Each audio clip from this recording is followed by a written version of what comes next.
My name's Chris Sorem.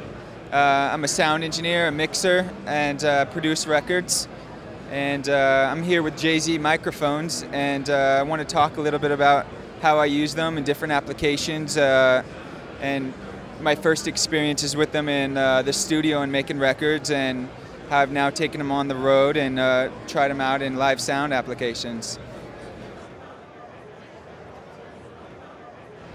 Well, my favorite application is when I first was introduced to Jay-Z microphones is the BH1 on stringed instruments. I love them on orchestras and acoustic guitars, and I've kind of been experimenting quite a bit on piano as well, and you know, I own a couple of them, so I do Bloyman technique quite a bit on pianos, and find that it captures a lot of different overtones than when I have maybe another pair of microphones next to them. And it's just, sometimes I can use them together, and it's really interesting to hear the qualities it pulls out in an instrument like a piano, you know.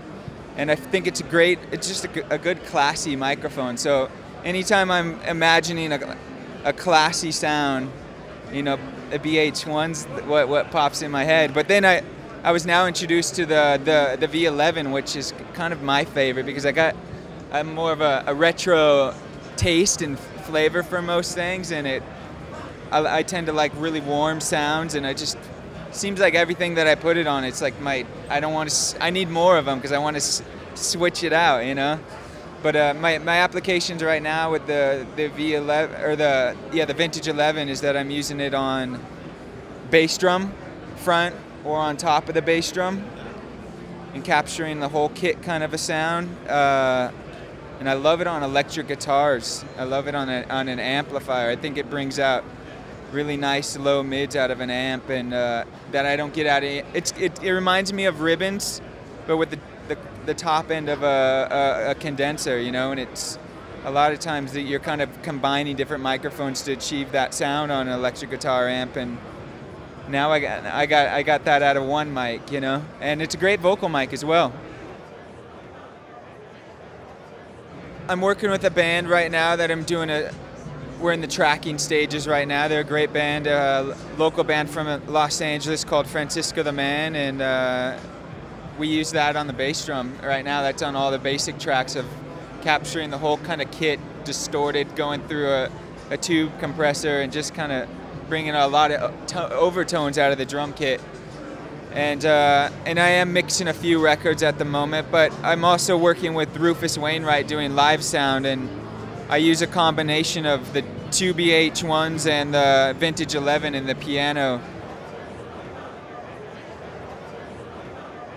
I use the BH1s in a pair, and they're the general tone of the piano. It's kind of like the image of what's going on, and I use so they're kind of one's placed over middle C, and every piano's different. I mean, really, we're primarily on Steinways, but they all sound so different that you always got to find the sweet spot kind of and where you're placing them. But there's generally one on the low end and one closer in the middle around middle C, and then I put the Vintage 11 on the bottom end of the strings, and I'm using that for certain songs that are slower tempo, where I wanted more of a warmer tone. So instead of reaching for EQ, I'm kind of switching which mics I'm focusing on, and I'm doing blends with faders rather than, because we do all different types of songs. We're doing classical songs to pop songs, slow tempo, fast tempo, stuff with a lot of notes where I maybe don't want as much low end in there.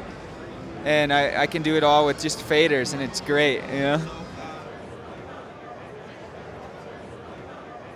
Yeah, it's all over the world, and the reason I do that is there's, you know, in live sound there's so many variables and so many things out of my hands that I don't have control over, and the environment, the room I'm in, the PA system, console I'm on, different piano, and one thing I really need to rely on is the mics that I have. You know, if you see a lot of people putting 414s in pianos, but every time it's going to sound a little bit different, and I don't know what kind of shape the capsules are in. Sometimes they're unmatched in terms of gain, and sometimes things are out of phase. You never know. It's one factor I can really rely on is a good quality, classy microphone in the piano. I mean, it's a very classy sound. The whole thing is really organic and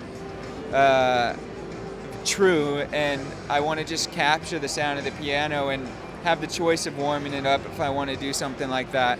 And the other thing is large diaphragms. You're in a whole new realm with gain before feedback now, and dealing with capsule vibrations and one of the reasons I went with the BH1s versus 414 or U87s is the way the capsule's designed, that I feel like they don't move any more than they should, and it really is, especially in the low end, in a large diaphragm mic, it's the first thing to take off and get out of control is the low end, and I can get more gain and be more true to the tone of the piano without sacrificing that low end, you know, against the PA system.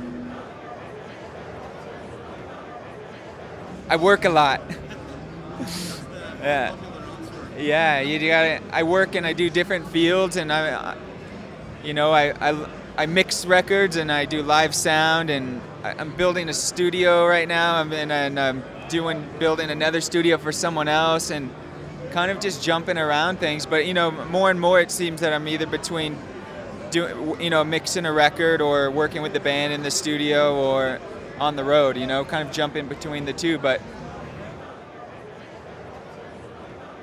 Well, that was a referral from a manager that who I thought hated me. You know, I won't name the artist, but someone didn't pay me all the money they should have paid me, and I told him not to call me basically ever again. And he referred me to work for Rufus, and we did one show together in Joshua Tree, and he's been calling me ever since. You know, yeah, we're a good team, and I really respect him, and I think he really.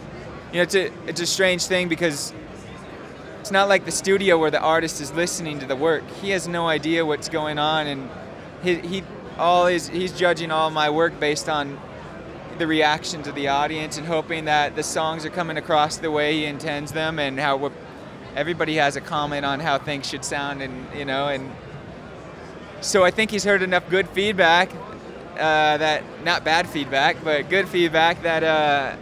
I'm doing an okay job, and he trusts me, and that's a big part of any experience when somebody's working with something that's so close to you, and it's such an artistic thing that you want to know, if you realize how important mixing is, that that the person on the other end knows exactly what you want to deliver, and I think we meet up well there, yeah.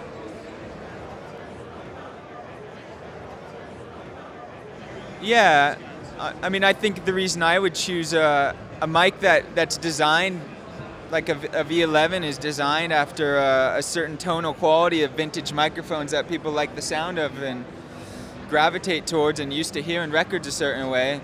And I think everybody knows you never know what kind of condition a microphone's in, and we don't always have the luxury of going through a catalog of microphones and seeing what kind of shapes some are in. So if I know I can get the same sort of results, and I like moving fast when I'm working, and if something's not working, I'm going to throw it to the side and get back and move on to plan B immediately. And I never have that issue with these mics. I pop them up, move them where I like them to sound, maybe go back in, move them around, and it does exactly what I need it to do. And I don't have to worry about a fizzy capsule or, you know, exercising stuff. And it just, sometimes you need that kind of speed and get the same results, you know? Well, I mean, I would suggest everyone to give these mics an opportunity and listen and find for themselves if this is something that they like the sound of. And this is a great example of it. This is a new mic that they're putting out, a handheld mic, and you know, you can be creative and use it on whatever you want. But it's designed for a vocal mic, but you know, try it out. If you don't like it on your voice, put it on a guitar amp, put it on a snare drum, and I'm sure you'll find a practical use and something to stand out. This has got a different tonal quality that any other mic on the market, and you know that it's made from a good company and built well. And you know, if you want to stand out, I would suggest trying it on different applications and seeing if it's something that you're into.